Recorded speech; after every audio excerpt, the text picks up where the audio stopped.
welcome back. It's Larry again. Today I'm doing garlic slider buns, homemade from scratch. It's going to be a delicious recipe. I did it with two variants, one with a natural sourdough starter and a secondary backup option for those of you who don't have the patience for it, for the quick version. So if you want to see how I do this, keep watching.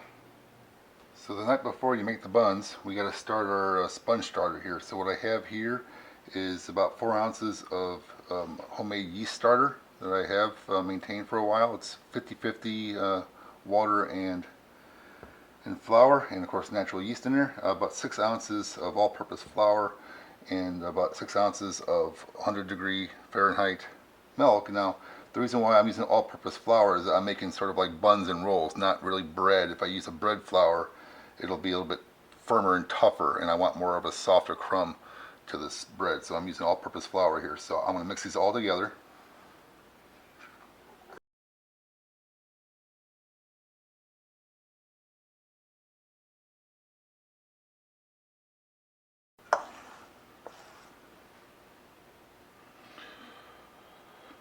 And there we go. So now I'm just going to cover this in plastic wrap.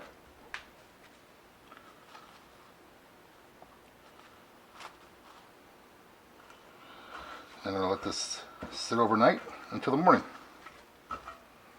So the next morning you have what here is the sponge starter all finished up here. So let's go ahead and mix this with the rest of the ingredients.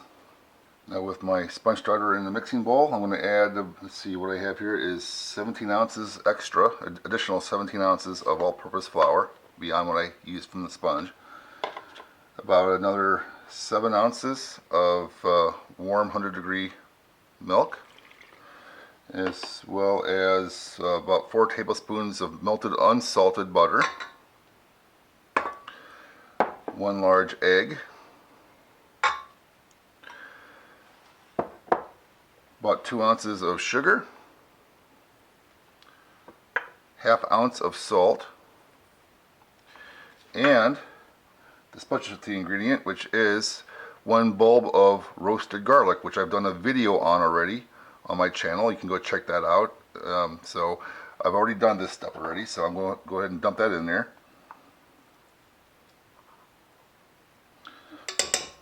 And now I'm going to go ahead and mix this together and knead it. So for those of you who don't have the patience, time, or foresight to start a couple days ahead of time with this recipe, the way I've been showing it, there's an alternative that you can do, which I'll show on the screen right now. And it's basically a modified recipe with a couple more ounces of flour and milk, and instead of the natural yeast starter, there is just active dry yeast. So if you follow that version, mix it all together, it's the same going forward with either version of this recipe.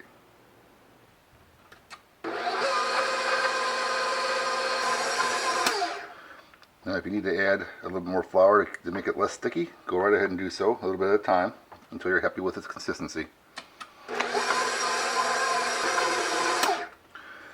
Then after several minutes, you can check the dough, the state of the dough, see if it's ready to rise by taking a piece, roll it up, do a ball, flatten it out, and kind of pull at it and stretch it to see if it will actually stretch when you pull it. Kind of like that, see? So that's ready to go. I can take this off now. Okay, so now sprinkle a little flour on your table there. Take the dough out of the mixer bowl. And form it into a ball. And you just want to kind of form it into a dough ball, just like this. Fold it over on itself a few times to encourage the tension on the outside of the ball here, so it will rise real nicely.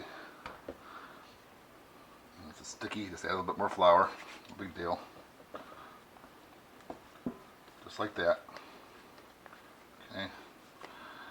Pinch the back side, form it into a ball, and throw it into a bowl, cover it with some plastic wrap, and we'll let it rise for a while until double in size. Okay, it's been a few hours now, and this thing is definitely doubled in size. So let's go ahead and take this out of the bowl.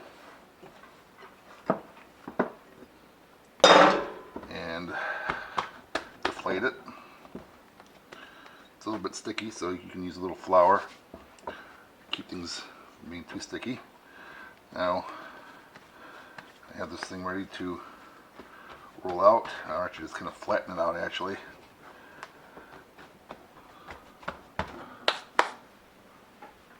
So now that it's flattened out to probably less than a ½ inch thickness, I can take a cookie cutter or some kind of biscuit cutter. This is about maybe a 2½ inch cutter or so.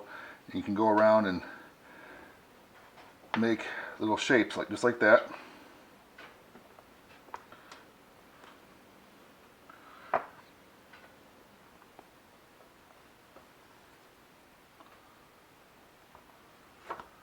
And then take these and put them on a sheet pan and reform this ball to make another batch of these from the same dough. And take the next round and flatten that out too. And grab some more of these out of here like this.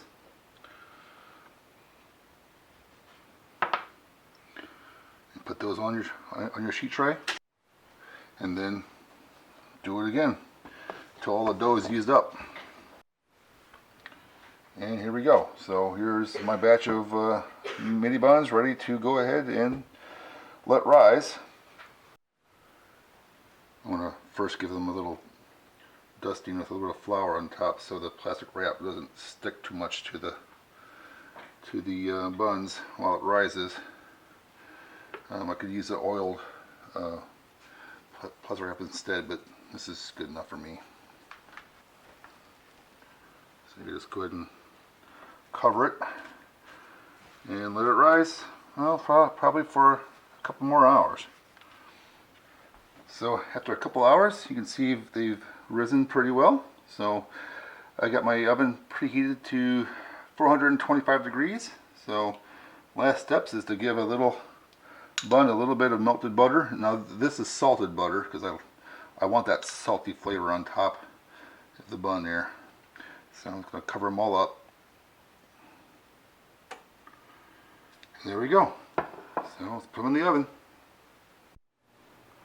One thing I didn't mention in this video is whenever I bake dough, bread, or anything into the oven, I add a little bit of moisture in terms of water, either in a spray bottle, for example. So what I did is I put the rolls of the buns right in the oven, and I sprayed around the bottom of the oven to create some steam, and I closed the door right away, and that steam helps the lift and the rise of the dough. So that's what I did.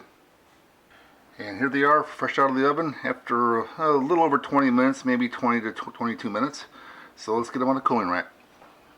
And here they all are, fresh out of the oven after 20 plus minutes and sitting on the cooling rack. These look really good. Look real light and fluffy and squishy. So that's what I want for a bun.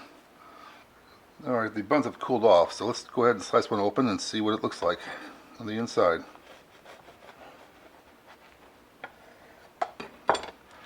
Look at that. That looks delicious. Nice bun-like crumb, just like you would get in a grocery store, but I think this is going to be a little bit better quality. So there you go. Buns, slider buns. That's how you do it. Thanks for watching. Be sure to check out other videos on my YouTube channel, and don't forget to subscribe.